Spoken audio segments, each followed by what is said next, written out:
우리는 그가 만드신 바라 그리스도 예수 안에서 선한 일을 위하여 지으심을 받은 자니 이 일을 하나님이 전에 예비하사 우리로 그 가운데서 행하게 하려 하심이니라. 우리는 그가 만드신 바라 그리스도 예수 안에서 선한 일을 위하여 지으심을 받은 자니 이 일은 하나님이 전에 예비하사 우리로 그 가운데서 행하게 하려 하심이니라. 아멘. 한 어미 오리가 있었습니다. 어느 날 이 어미 오리가 품은 알 중에 유난히 크고 아주 못생긴 오리 새끼 하나가 부화했습니다. 다른 오리들은 자신과는 다르고 아주 못생겼다는 그 이유 때문에 이 미운 오리 새끼를 심하게 괴롭히기 시작했습니다. 안타깝게도 새끼 오리는 그 괴롭힘을 견디지 못하고 무리에서 떠나 도망을 치고 홀로 외롭게 고달픈 생활을 하게 됩니다. 그러던 중에 우연히 이 강물에 비친 자신의 모습을 발견하게 됩니다. 자신이 오리가 아니라 백조였다는 사실을 깨닫게 됩니다. 아, 나는 오리가 아니라 백조였구나. 진정한 자신을 되찾은 이 미운 오리 새끼는 이제 오리들 사이에서 갈등하지 않습니다. 백조들과 함께 행복하게 살아가게 되죠. 유명한 안데르센의 미운 오리 새끼라는 동화의 이야기입니다. 이 내용은 매우 짧지만 그 안에 담고 있는 의미는 결코 가볍지가 않습니다. 여러분, 아무리 백조라고 할지라도 오리의 기준과 또 오리의 생각으로 판단이 될 때는 미운 오리 새끼가 될 수밖에 없습니다. 오리의 세상과 그리고 오리의 조건 속에서 백조는 잘못된 존재로밖에 인식될 수 없다는 뜻입니다. 마찬가지로 우리의 삶도 그러한 것 같습니다. 우리가 어떠한 기준으로 우리의 삶을 바라보냐에 따라서 전혀 다르게 생각되고 평가될 수 있습니다. 오늘은 이제 21년도 마지막 12월입니다. 올 한 해도 어떠한 관점에서 이해하느냐에 따라서 우리의 한 해는 다르게 평가될 것입니다. 그렇다면 우리는 어떤 기준으로 스스로를 바라봐야 할까요? 하나님의 관점에서 나를 바라볼 것인가? 아니면 사람들의 평가와 세상의 기준에 따라서 나를 바라보고 이해할 것인가? 여러분, 이 두 가지는 매우 큰 차이를 낳게 되는 것입니다. 여러분, 그렇다면 세상은 우리를 어떤 기준에 따라서 판단하고 바라보고 평가할까요? 대략적으로 그것은 5가지 알파벳 P로 정리가 될 수 있습니다. 먼저는 perception, 인식입니다. 세상의 사람들은 눈에 보이는 나의 겉모습을 인식하고 그것을 바라보면서 나를 판단하고 평가합니다. 여러분, 어렸을 때부터 아이들도 예쁘고 사랑스럽고 귀여운 아이들이 더 많은 관심을 받는다는 것을 본능적으로 알고 있습니다. 아이들도 여러분 다 알고 느낍니다. 내가 예쁘지 못하고 내가 잘생기지 못해서 나는 사랑받지 못한다라고 생각을 다 하고 있다는 것이죠. 이처럼 세상은 겉모습과 나의 외모에 따라서 누군가를 판단합니다. 첫 번째, perception입니다. 두 번째로, possession, 소유입니다. 세상은 사람을 소유로 평가를 합니다. 내가 무엇을 가졌는지에 따라 나의 존재 가치를 결정합니다. 그 사람이 어떤 옷을 입고 어떤 집에 살고 있고 어떤 차를 타고 있고 어느 지역에 살고 있는지, 심지어는 부모님이 무엇을 하시는지로 그 사람의 존재를 판단하고 규정합니다. 그에 따라서 심지어 그 사람의 인격마저도 좋을 것이라고 생각을 하죠. 절대 그렇지 않은데 말입니다. 그렇게 반대로 그것들을 충족시키지 못하는 사람들은 상대적인 깊은 박탈감과 한탄과 좌절을 경험하게 됩니다. 두 번째로 possession, 소유이죠. 세 번째는 position, 지위입니다. 내가 사회적으로 어떤 지위를 가졌고 내가 어떤 위치에 있는지에 따라 우리를 판단합니다. 어떤 직업을 가졌는지, 그 직업은 얼마나 전망이 있고 연봉은 얼마나 되는지, 이러한 성공이라는 이름 아래 나의 인생을 평가하는 것이죠. 네 번째는 performance, 업적입니다. 내가 어떤 능력을 소유하고 있는지, 그리고 그것으로 어떤 결과를 남겨왔고 남길 수 있는지를 보고 삶을 평가합니다. 그것으로 모든 걸 판단하죠. 마지막은 PhD, 학력입니다. 그 사람의 최종 학력이 어디인지, 어떤 학교를 나왔는지 우리는 전혀 상관이 없는데 성적이 높은 학교, 좋은 학교를 가면 절대적으로 훌륭한 사람일 것이라고 생각을 하는 오해를 가지고 있습니다. 그래서 지방에서 학교를 나오면 조금 인생길이 참 고단하고 이미 실패하고 시작하는 것은 아닌가라고 속단하기도 하죠. 하지만 여러분, 내 학력이 박사가 되었다고 해서 그 사람의 인생이 박사가 되는 것은 아닙니다. 이처럼 세상은 이런 5가지 눈에 보이는 가치 기준에 따라 우리들을 판단합니다. 그런데 문제는 이것이죠. 그 속에 살아가면서 우리들도 모르게 거기에 맞춰서 우리의 존재의 가치를 발견하고 찾고자 한다는 거예요. 거기서 나의 존재의 이유를 발견합니다. 하지만 여러분, 우리는 그래서는 안 되는 것이죠. 왜 그렇습니까? 우리는 하나님의 자녀이기 때문입니다. 우리는 오리가 아니라 여러분 백조이기 때문이죠. 오리의 기준으로 하나님의 형상으로 지음받은 우리는 평가될 수 없음을 믿습니다. 그렇다면 하나님은 우리를 향하여 뭐라고 말씀하시는가? 그것이 바로 오늘 말씀입니다. 제가 읽어드릴게요. 우리는 그가 만드신 바라 그리스도 예수 안에서 선한 일을 위하여 지으심을 받은 자니 이 일은 하나님이 전에 예비하사 우리로 그 가운데서 행하게 하려 하심이니라. 여러분, 처음에 나오는 이 말씀, 우리는 그가 만드신 바, 우리는 여러분 하나님이 만드신 존재입니다. 여기서 만드신 바라는 말을 세번역 성경의 번역으로 보면 작품이란 뜻입니다. 우리는 하나님의 작품입니다.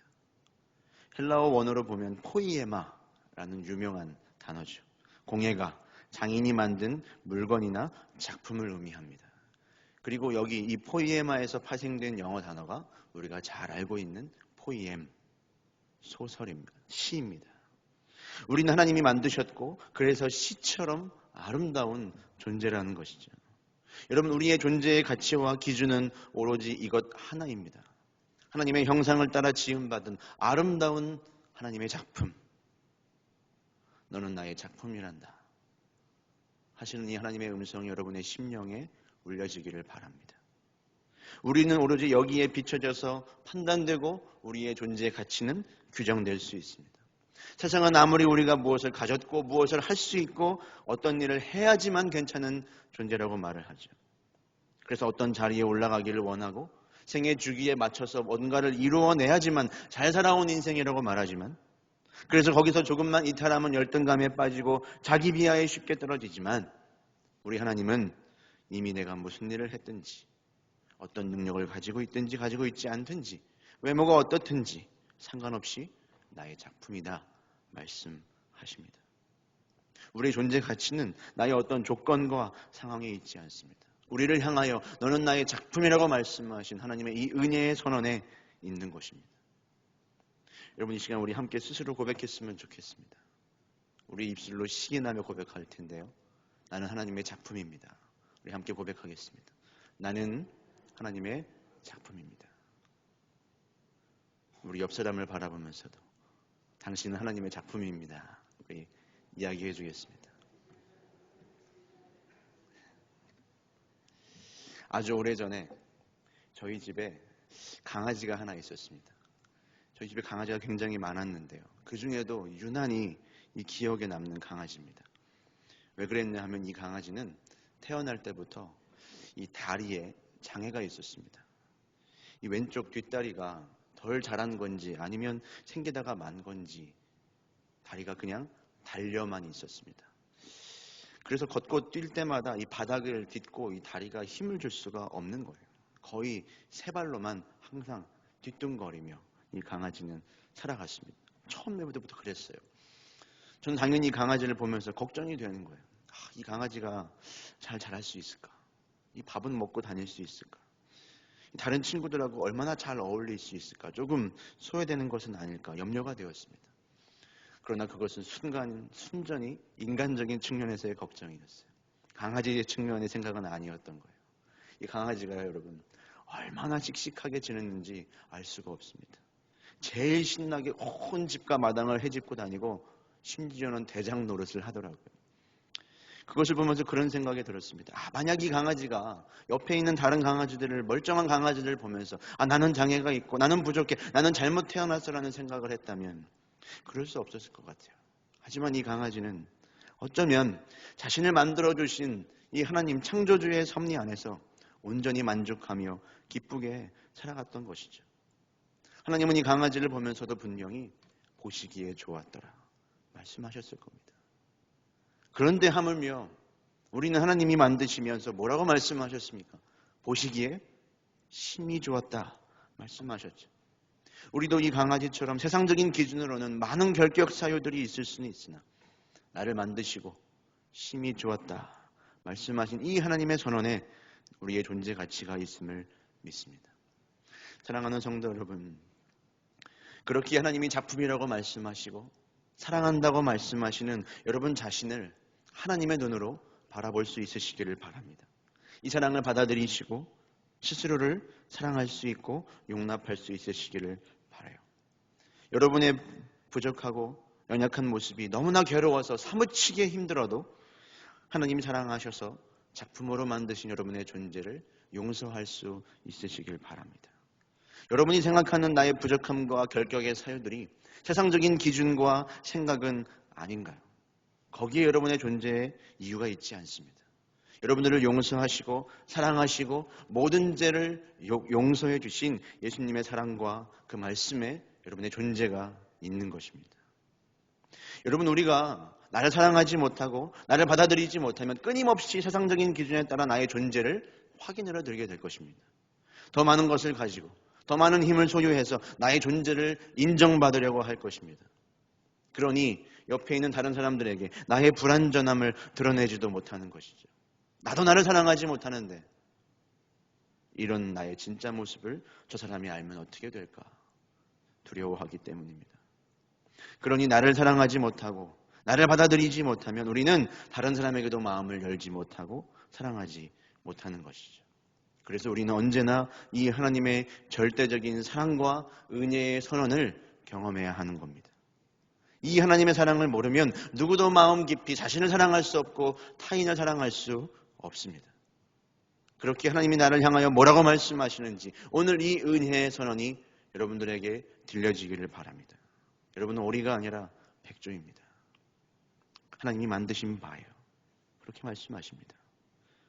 벌써 마지막 해를 보내고 있는데 여러분 한 해를 돌아보면서 자신을 스스로 어떻게 평가하십니까? 생각하고 계획했던 것들보다 이룬 것이 없다고 왜 이렇게 엉망진창이냐고 울상짓고 계시지는 않으신가요? 그렇다면 하나님은 여러분에게 올 한 해 뭐라고 말씀하실까요? 그럼에도 불구하고 내가 너를 소중하고 존귀하게 여긴다. 지금 내가 맞닥뜨린 상황과 결과가 아니라 내가 너를 작품이라고 말하고 내가 나를 언제나 바라보면서 향하고자 했던 그 모든 과정과 모든 순간을 내가 소중하게 여긴다. 말씀하시지는 않겠습니까?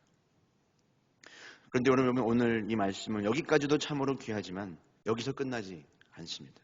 이어지는 말씀을 보면 이런 구절이 있습니다. 우리는 그가 만드신 바라 그리스도 예수 안에서 선한 일을 위하여 지으심을 받았다. 여러분 우리는 하나님의 작품으로 지음받았습니다. 그러나 그것은 내가 하나님의 작품이라는 긍정적인 자세와 태도로 살라는 그런 뜻이 아닙니다. 하나님이 우리를 향하여 이루고자 하시는 선하신 일과 이루고자 하시는 목적이 있다는 겁니다. 그런데 여기서 중요한 것은 그 선한 일이 뭔가 하라는 점이 아니에요.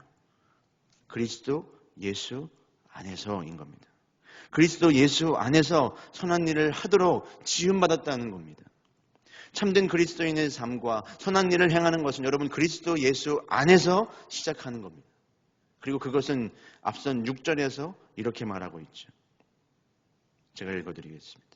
또 함께 일으키사 그리스도 예수 안에서 함께 하늘에 앉히시니 좌행참 그 중에 좌 앉아있다인 겁니다. 여러분 진정한 하나님의 작품으로서의 삶은 그리스도 예수와 함께 앉아있는 것으로부터 비롯합니다. 앉아있는 것은 모든 것을 멈추는 거예요. 나의 모든 부담과 짐과 장래의 문제까지도 주님께 맡기는 것이죠. 하나님께서 우리를 만드셨고 거기에 우리의 정체성이 있고 그 위대한 구원에는 나의 어떠한 노력과 공로도 없다는 거예요. 다만 우리의 믿음으로 예수 그리스도 앞에 앉아 머무르면 되는 겁니다. 그리고 예수 그리스도가 나의 모든 삶과 나의 감정과 생각과 문제 가운데 앉아 있을 수 있으시도록 하는 것이죠. 여러분, 우리는 하나님의 형상이고 만드신 작품이지만 그 선한 일을 이룰 수 있는 능력이 우리에게 없습니다. 여전히 우리는 나의 안에 죄와 연약함으로 하나님의 그 선한 일을 이루지 못합니다. 중요한 것은 하나님을 위해서 내가 선한 일을 하는 것이 아니라 주님 안에서 하나님이 우리를 위해 선한 일을 이루시도록 머물러 있는 것입니다. 그렇게 할 때에 우리는 내가 어떤 존재인지를 정확하게 인식하게 되고 하나님의 선한 일과 목적을 이루어가는 사람이 되어 가는 겁니다. 주 앞에 앉아 있는 것이죠. 사랑하는 수소의 모든 성도 여러분, 예수님은 갈릴리 바다의 어부 시몬을 보시며 그 안에 반석을 보셨습니다. 여러분, 이것이 은혜인 겁니다. 우리는 시몬을 바라보면서 거칠고 급한 모습만 보죠. 그러나 주님은 그 안에 베드로 안에 반석을 보셨습니다. 사람들은 도마를 바라보면서 의심 많은 사람, 불신의 사람의 모습을 전형을 보죠. 하지만 예수님은 그 안에 있는 하나님을 향한 열정을 보셨습니다. 예수님은 죄 많은 우리를 바라보면서도 하나님의 꿈과 계획을 바라보고 계십니다. 왜냐하면 우리는 하나님의 작품이기 때문이죠. 여러분, 이러한 은혜의 눈길이 여러분에게도 허락되시기를 바랍니다. 우리는 하나님의 아들까지 보내셔서 구원하시고 작품으로 이 땅에 보내신 놀라운 인생입니다. 세상을 창조하신 하나님이 만드신 인생이에요. 누가 우리를 향하여 초라하다고 말할 수 있겠습니까? 그리고 하나님이 우리를 만드신 선하신 목적이 있다는 거예요. 다만 우리는 그걸 이룰 능력이 있다 없다? 없다는 거죠. 그래서 우리는 날마다 하나님 앞에 쫙 앉아 있어야 하는 겁니다. 그리스도 예수 안에 거해야 하는 것이고 그리스도가 내 안에 거하시도록 해야 하는 거예요. 그렇게 할 때에 내가 어떤 존재인지 정확한 자기 인식을 하게 되고 하나님이 기뻐하시는 뜻을 이루며 살아갈 수 있게 되는 것입니다. 저물어가는 한 해를 돌아보고 또 내년을 내다보고 있습니다. 우리가 무엇을 새롭게 해야 할까요? 무엇이 달라져야 할까요? 하나님이 만드신 바라. 여러분의 자기 인식이 새로워져서 하나님의 선한 일을 이루시고 또 행하는 그러한 인생 되시기를 주님의 이름으로 축원합니다.